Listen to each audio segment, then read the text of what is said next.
It started, strangely enough, with something small. A teacup, plain, ceramic, without any markings or weight to it.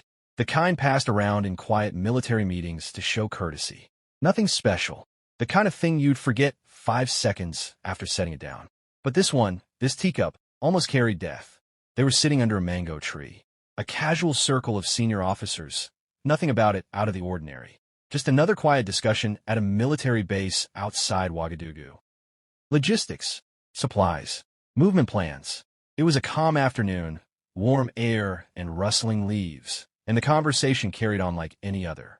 Cups of spiced tea were passed around without ceremony. President Ibrahim Traoré took his with a nod, a soft smile, the way he always did. But his fingers paused around the rim. He didn't drink. He just held the cup and looked up, briefly, quietly, toward the soldier who had served it. A young man, nervous, not someone anyone recognized. He gripped the tray with both hands like he was scared it might fall. He didn't make eye contact. He didn't speak. He simply offered the tea and stepped back into the shadow of the tree. Across the circle, one of the older officers had already taken a sip. Eager, almost rehearsed. He smiled, subtly waiting, watching. But Traoré didn't move. The pause was quiet. But in a room full of trained men, silence can be louder than words. The energy shifted, slightly, almost imperceptibly, but enough. Enough for a man like Captain Zongo to notice. He sat near the back, as always, watching the edges, tracking the pauses, reading the moment. Something wasn't right. Earlier that day, at the presidential palace, a note had been left. No envelope, no name, just a thin piece of paper placed silently on his desk. 6 words. Watch your tea. Today they test you. No threat, no demand, just a warning. A whisper wrapped in ink. He didn't cancel the meeting. He didn't change the schedule. That would have signaled fear. He followed through. Every step, every plan, exactly as expected. But he was watching, waiting, listening. And now, the teacup sat between them like a live wire. Innocent, deadly. Traoré placed the cup on the table beside him, carefully, deliberately, and looked up. In that moment, something cold settled over the gathering. The air seemed to thicken. The breeze stilled. Even the birds around them quieted, as if nature itself was holding its breath. No one moved. No one dared. This wasn't paranoia. This was instinct, the kind of reflex that can't be taught, the kind that only survives inside men who've walked into too many rooms and wondered if they'd ever walk out again. He didn't accuse. He didn't shout. He let the silence speak. Then he turned his head, slow, precise. A gesture. That was all it took. 2 guards emerged, their steps like shadows. They didn't shout either. They moved straight to the young soldier, the one with trembling hands, and took him without a word. His face crumpled. He didn't resist. He barely understood. The other officers looked around, confused, some already sweating, others frozen. One of the guards placed a small cloth pouch on the table. Inside was a tiny plastic vial, no bigger than a finger. On the label, VXD42, a neurotoxin, delayed action, odorless, tasteless, death in a cup. The cup. Everything stopped. For a few seconds, it was just the wind and the steady breath of a president who had just stared death in the face and didn't flinch. The rest of them weren't so steady. Traoré stood. He didn't raise his voice. He didn't threaten. He simply stepped into the gravity of the moment like a man who had lived through too many betrayals to be surprised by one more. He looked at the men around him, men he had fought beside, strategized with, dined with. Some of them had been by his side since the earliest days.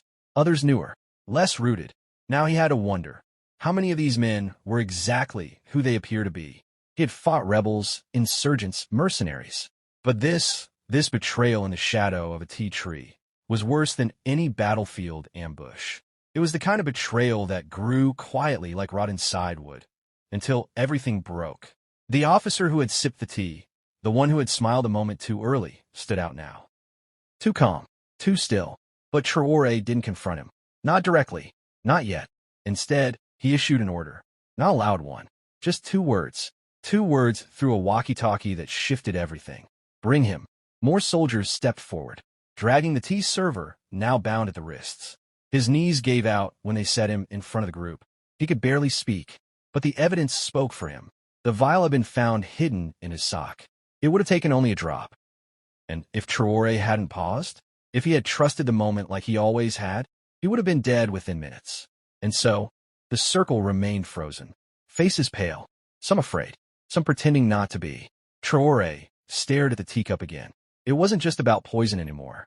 It was about trust, and the quiet, terrifying realization that sometimes the most dangerous weapon isn't a gun. It's the hand offering you a drink. And that day, the president didn't drink. Because he knew. Somewhere deep down, something told him, not this cup, not today. He had been tested, not with bullets, but with warmth, with tradition, with routine, and he passed. Back at the palace, deep underground in a concrete room, without windows, Colonel Konate sat shackled to a metal chair. The kind of room where the walls keep secrets, where you hear yourself breathe. He claimed innocence, over and over, said he didn't know the young tea server, said he had nothing to do with the vial, that someone was trying to frame him. But President Traoré wasn't looking for confessions shouted in panic. He wanted the truth, quiet, undeniable, and written in facts. Captain Zongo stepped into the room with a small black notebook, found tucked away in the tea server's bag. He opened it and slid it across the table toward Konate. "This is your handwriting," Zongo said calmly. "We confirmed it." Inside were cryptic notes, lists of dates, names, code words, and large amounts of money moving hands. One name showed up more than once. Actually, more than any other. El Chacal, the jackal. Watching from behind the glass, Traoré narrowed his eyes. He turned to his aide. "Have we come across that name before?" The aide nodded slowly. "Yes, sir. One of our teams picked it up in an intercepted call a few months ago." The voice was linked to foreign intelligence, possibly French. Traoré didn't say anything for a moment. Then, this wasn't just Konate. This wasn't about a personal grudge or some greedy plot. This was planned, backed, bigger. That night, Traoré summoned a covert meeting. Just a handful of men he trusted beyond question.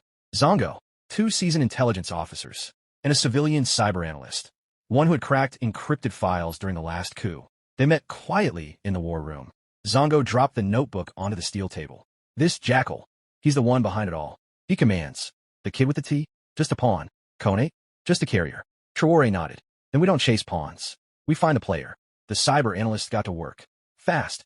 He dug through digital records, burner phone signals, half-erased satellite pings. Most of it had been wiped clean. But then he found something. A message, sent just once, from a disposable phone.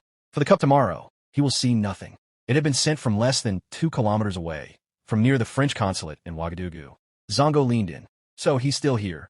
Traoré folded his arms.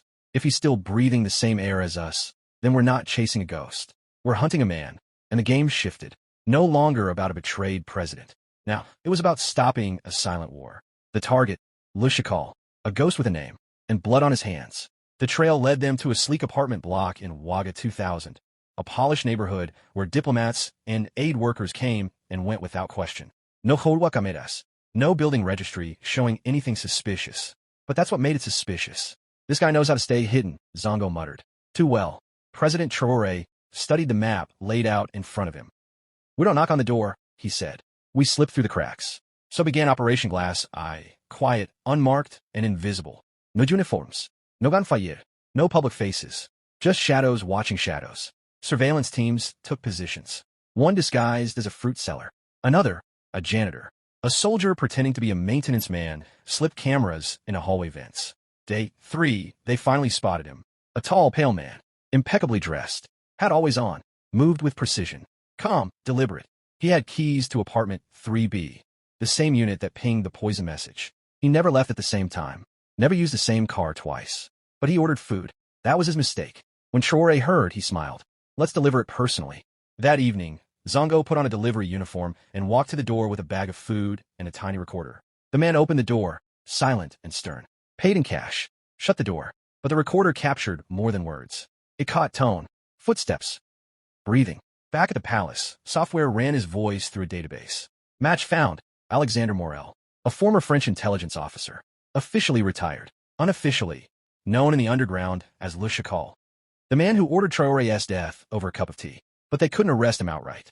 No diplomatic immunity, but a public takedown would spark headlines. A raid might fail. He could slip away. Traoré thought for a long moment, then gave the order. "Let's give him what he wants." Zongo raised a brow. "Sir, we throw a private dinner. No press. No announcements. A guest list he can't resist." Traoré was the bait. The trap was set. At the palace, undercover chefs checked every plate, every spoon, every drop of water. Surveillance was everywhere. Inside flower vases. Under the table. Even in the salt. At exactly 7:30 p.m., the dinner began.